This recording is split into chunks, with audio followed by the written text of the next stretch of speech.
राजनीति में ना कोई किसी का स्थायी दोस्त होता है ना दुश्मन।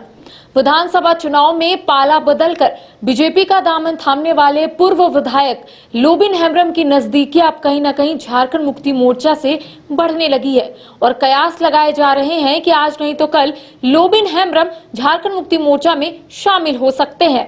हालांकि इसको लेकर लोबिन हेम्ब्रम ने भी खुलकर कहा है कि ऐसी कोई भी बातें नहीं है। आज इसको लेकर हम चर्चा करेंगे। हमारे साथ हमारे वरिष्ठ सहयोगी मदन मौजूद है। मदन से बातचीत करेंगे कि मदन, एक तस्वीर जो है सोशल मीडिया पर लगातार वायरल होती हुई नजर आ रही है, जिसमें लोबिन हेम्ब्रम के साथ दिशुम गुरु शिबू सोरेन नजर आ रहे हैं। अब ये माना जा रहा है कि झारखंड मुक्ति मोर्चा का दामन थाम सकते हैं पूर्व विधायक लोबिन हेम्ब्रम। हालांकि उन्होंने डिनाई किया है, उन्होंने कहा है कि ऐसी कोई भी बात नहीं है, लेकिन वो तस्वीर क्या कहती है?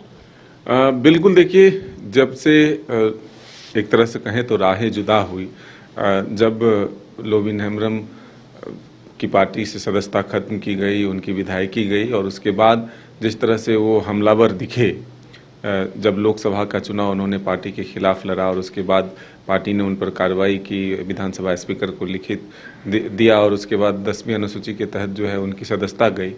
ऐसे में ये ज़रूर है कि अब जो एक तस्वीर निकल कर आई है कि काफ़ी समय के बाद गुरुजी से मिलने के लिए जन्मदिन के अवसर पर लोबिन हेम्ब्रम पहुंचे और घंटों तक वहां उनकी बातचीत शिबू सोरेन जी से हुई। तो ऐसे में ये अब एक कयास शुरू हुआ। ये तस्वीर जो है जब सामने आया तो लोग इस पर चर्चा शुरू किए कि आखिर क्या लोबिन हेम्ब्रम की घर वापसी हो रही है। देखिए, ये कयास तब से लगने शुरू हुए जब सेम परिस्थिति उत्पन्न हुई थी, जबकि जेएमएम के ही विधायक थे चमरा लिंडा और वो भी पार्टी के विरोध जाकर के निर्दलीय चुनाव लड़े थे। तो उनकी सदस्यता नहीं गई और उनके खिलाफ एक्शन नहीं लिया गया।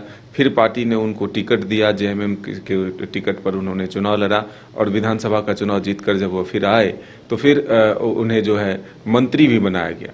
तो उस समय से एक मैसेज देने की कोशिश हुई, एक चर्चा शुरू हुई कि जेएमएम अब अपने नेताओं को घर वापसी के लिए एक तरह से एक रास्ता दे रही है, एक मैसेज दे रहा है कि आखिर अगर आपका भी मन बदल रहा हो, आप जिस परिस्थितियों को देखा और अब जो वर्तमान में आपकी स्थिति है, ऐसे में अगर जो भी नेता पार्टी छोड़कर गए हैं वो अगर आना चाहे तो वापस लौट सकते हैं। लेकिन फिलहाल जिस तरह से हमारी बातचीत हुई है लोबिन हेम्ब्रम जी से फ़ोन पे, हालांकि वो अब अपने क्षेत्र लौट चुके हैं, तो वो कह रहे हैं कि नहीं, ऐसी कोई बातचीत नहीं है, हम जहां हैं अभी वहीं हैं, ऐसी जब चर्चा होगी, जो कोई बातचीत होगी तब बताएंगे। लेकिन तस्वीरें जब निकल कर सामने आई हैं तो चर्चा जरूर शुरू हुई है। अब आने वाला वक्त बताएगा कि क्या लोबिन हेम्ब्रम की घर वापसी होती है, फिर से वो जेएमएम में वापसी करेंगे या फिर राहें जुदा ही रहेगी। देखिए, राजनीति में कुछ भी संभव है, कब क्या हो जाए किसी को भी पता नहीं चलता। समीकरण जो है वो लगातार बदलते हुए नजर आते हैं। हालांकि अभी पूर्व विधायक लोबिन हेम्ब्रम का कहना है कि ऐसी कोई भी बात नहीं है। वो सिर्फ दिशुम गुरु शिबू सोरेन के जन्मदिन को लेकर वो बधाई देने के लिए उनके आवास पहुंचे थे। वो भारतीय जनता पार्टी में है और यहीं पे रहेंगे। अब आने वाला वक्त बताएगा कि आखिर पूर्व विधायक लोबिन हेम्ब्रम किस राह पर जाते हैं। तमाम अपडेट हम अपने दर्शकों तक पहुंचाएंगे। फिलहाल हमें दे इजाजत, नमस्कार।